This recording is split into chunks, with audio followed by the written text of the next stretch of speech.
Hi, it's Emily. I'm here with my friend Sarah, and we're going to talk about the children's exhibit at the Holocaust Museum, which Sarah was able to work with over spring break, and which she's going to work at over the summer.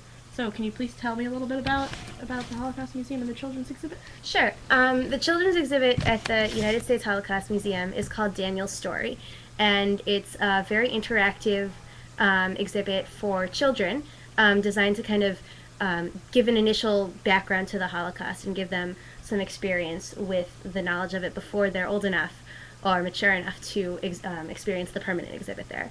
Um, it's built around the story of a boy named Daniel who didn't actually exist. Mm-hmm. It's which they don't really like to tell people, but it's a compilation of like different people who did exist and like things that actually happened to children in the Holocaust.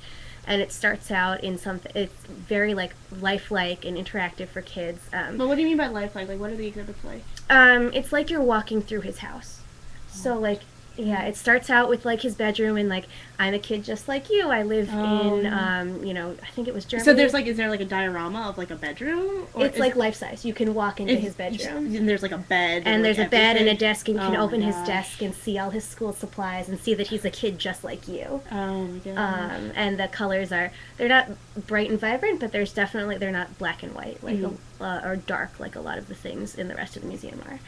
And then you go in and you learn as it goes on like a very basic description of how people didn't like the Jews and how he went had to go into hiding. I mean, how does it deal with that? Because I mean, it's a very complicated thing to like talk about the rise of like Nazism. Like, does it go into like how does it explain it to children? I don't recall exactly, but there are a lot of different kind of interactive things that basically says gives the facts, but in plain English for the kids, and that it's not. But I too mean, I don't know. harsh. Like again, facts.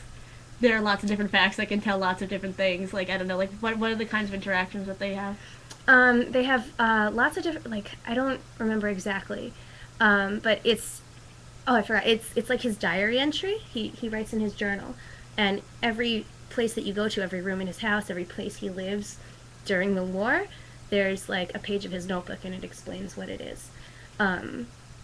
And at the end of the exhibit, So you can sort of get away from having like the museum as this is the like authority on the narrative of the Holocaust by saying like no, this is from the eyes of a child, like this is from the eyes of a specific child, instead of saying like this is the universal experience.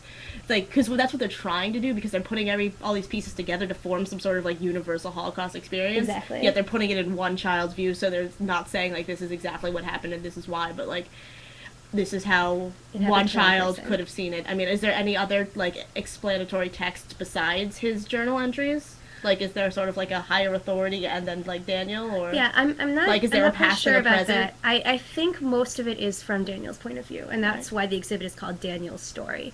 At the end of the exhibit, there's more of the traditional like stuff on the wall, and it'll explain like this happened to a lot of people. It kind of broadens. But it that's out like a at the little. end after the story. Yes. Okay, And there's a room. so it's like a debriefing at the end. kind of like a debriefing. There's an opportunity for the children to make artwork about hate and like people not like stuff like that. Whatever they want, whatever they feel they've experienced from the exhibit, and then it's all put up into a wall in a kind of collage mural. So there's like art from all the kids who've been through it. Yeah. Do they like take it down every once in a while? I'm sure they do. or- I don't know the details on that though. Daniel's Story started as a traveling exhibit for the Holocaust Museum, and but it started out when the museum opened in 1993, and it was so popular and people liked it so much that they just decided to keep it. And so they have a traveling version that did go around to like different cities in the U.S.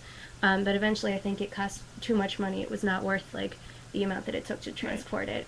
Because I so- mean, because of all the interactive things and the whole like diorama aspect I mean, yeah, of it's it. giant. It's not just like walls of stuff. It's like furniture and all this stuff. I mean, Yeah. do you think adults would respond the same way to something so tactile, or do you think it's because it's children that it's okay to have, like, I don't know, like, do you think it's like that because children don't respond as well to just wall text, and then like, I mean, adults don't respond that well to wall text either, so I mean, That's an interesting point. I mean, when I went through it, it was when I was older, and like this year, and I was actually taking pictures for one of the museum workers there. But it wasn't something that responded to me personally, maybe because I wasn't in the, mindset of going through an exhibit to learn something. But like, why didn't you like? Well, like, why didn't you like it? Like, why? Well, not like.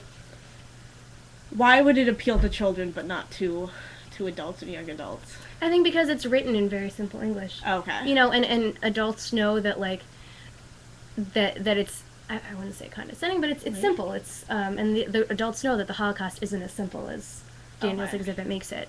I know. Do you think? I mean, do you think when adults are going through their children that they know, like, okay, like this is a good primer, but we're gonna have to have a discussion later? Like, do you think people talk about it with their kids afterwards and like go into more detail? Yeah, it depends on the family probably. Right. But I'm sure that there's material, and I haven't seen it.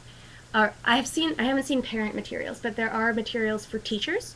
They have like a whole booklet of posters and postcards and interactive activities that kind of prepare the kids for going, and then it's a kind of debriefing exercise afterwards as well.